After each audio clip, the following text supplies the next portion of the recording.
आपने राज्य के अपराधियों का मनोबल बढ़ाया। आपने महिलाओं के साथ जो कुकृत्य हुए हैं आपके शासनकाल में, राज्य की जनता कभी माफ नहीं कर सकती है आपको। आपके समय में सीएम हाउस में अपराधी बैठते थे, अपहरणकर्ता को संरक्षण मिलता था।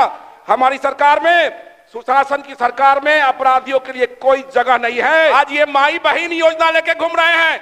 इनके शासनकाल में आईएएस की पत्नी, आईएएस की मां, आईएएस की भतीजी और आईएएस के दो नौकर के साथ 2 साल बलात्कार होते रह गए और ये सुनने वाले नहीं थे महोदय। ये हमारे बनाए हुए सड़क पर चलेंगे, हमारे स्वास्थ्य का लाभ लेंगे हमारी सरकार का, और सदन में बैठ के हम ही लोगों का शिकायत करेंगे, जिसका खाएंगे उसी के थाली में छेद करेंगे। कब तक चलेगा महोदय? ये कब्रिस्तान की घेराबंदी की बात करते हैं, ये मठ मंदिरों की घेराबंदी से इनको मतलब नहीं है। हमारी सरकार ने कब्रिस्तान की भी घेराबंदी किया और मठ मंदिरों के घेराबंदी की भी योजना भी लाया है महोदय। जंगल राज वाली सरकार ने अंतिम बजट 23,885 करोड़ का प्रस्तुत किया था। उस समय शिक्षा पर मात्र 1,311 करोड़ का बजट था। इनकी शिक्षा में पहचान विद्यालय, भवनहीन विद्यालय, भूमिहीन विद्यालय, जर्जर भवन, चरवाहा विद्यालय, 10 से 15 किलोमीटर की दूरी पर हाई स्कूल कार्यरत होते थे, ऐसे में थी। आज हमारे एनडीए सरकार की पहचान सुंदर भवनों के विद्यालय भवन, अनुमंडल स्तर पर डिग्री कॉलेज खोल दिए गए। अब प्रखंड स्तर पर डिग्री कॉलेज खोलने की हमारी सरकार ने घोषणा की है। बेहतर चारदीवारी, पोशाक, छात्रवृत्ति, मध्याह्न भोजन और हाई स्कूल उत्क्रमण करना, प्रत्येक पंचायतों में हाई स्कूल की स्थापना हमारे सरकार की उपलब्धि है महोदय।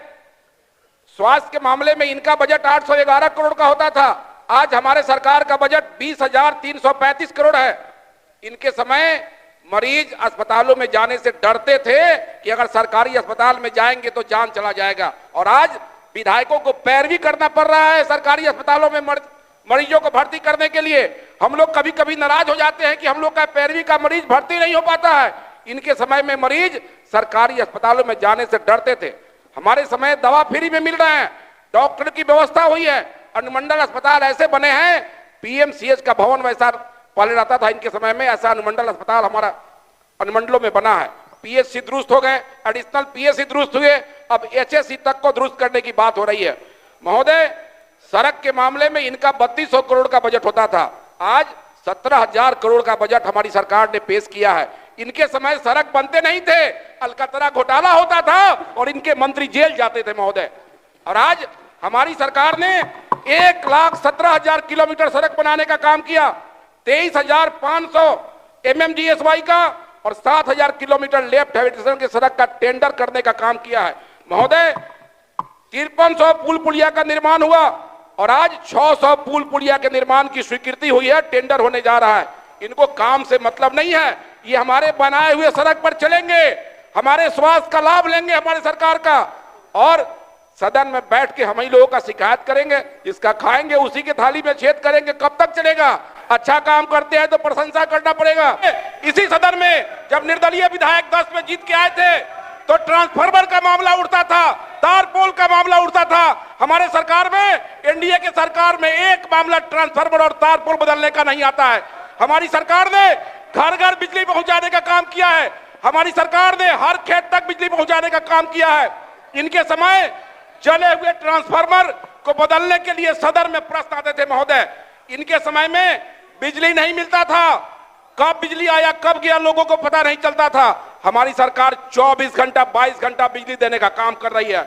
आज ये माई बहन योजना लेके घूम रहे हैं। इनके शासनकाल में आईएएस की पत्नी, आईएएस की मां, आईएएस की भतीजी और आईएएस के दो नौकर के साथ 2 साल बलात्कार होते रह गए और ये सुनने वाले नहीं थे महोदय।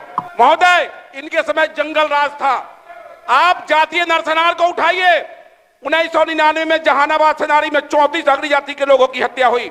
1997 में लक्ष्मणपुर बाथे में 58 दलित गर्भवती महिलाओं बच्चों की हत्या हुई। 1999 में शंकर बिघा में 22 दलितों की हत्या हुई। 1996 में बथानी टोला में 22 मुस्लिम दलित और पिछड़ी जाति के लोगों की हत्या हुई। 1992 में 12 नरसंहार में 35 अग्र जाति के लोगों की हत्या हुई। 2000 में मियापुर नरसंहार में 35 दलितों की हत्या हुई। आपकी सरकार में जातीय नरसंहार होते थे।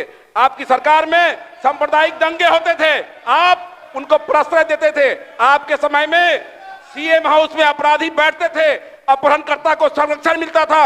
हमारी सरकार में, सुशासन की सरकार में अपराधियों के लिए कोई जगह नहीं है। आप हो या हम हो, हमारे जाइए मोतिहारी में स्वर्ण प्रभा डीएसपी है, एक दिन में 200 घर की कुर्की जब्ती होती है, वारंट इस पर कुर्की जब्ती होता है। आपके समय में अपराधी मुख्यमंत्री के बगल में बैठते थे और आपसे न्याय की उम्मीद करेगा कोई? आपने राज्य के अपराधियों का मनोबल बढ़ाया, आपने महिलाओं के साथ जो कुकृत हुए हैं आपके शासनकाल में, राज्य की जनता कभी माफ नहीं कर सकती है आपको। लालू जी, राबड़ी जी के शासनकाल में अपराधी इनके बगल में बैठते थे और बिहार में व्यवसायिकों का शोषण होता था। हम व्यवसायिक समाज से आते हैं, सैकड़ों हजारों लोग दुकान बंद करके चले गए दूसरे जगह। हम लोग बॉम्बे चुनाव में गए थे, भोपाल चुनाव में गए थे, लोग कहते थे कि अगर ये पता होता कि नीतीश कुमार भाजपा की एनडीए सरकार अगर बिहार में रहेगी तो हम लोग को बिहार छोड़ने की नौबत नहीं आती। शर्म आनी चाहिए वैसे लोगों को जिसके राजपाट में लोग अपने जायदाद को कम पैसे में बेच के बाहर में जाके शिफ्ट करने का काम किए। आप किसकी बात करते हैं?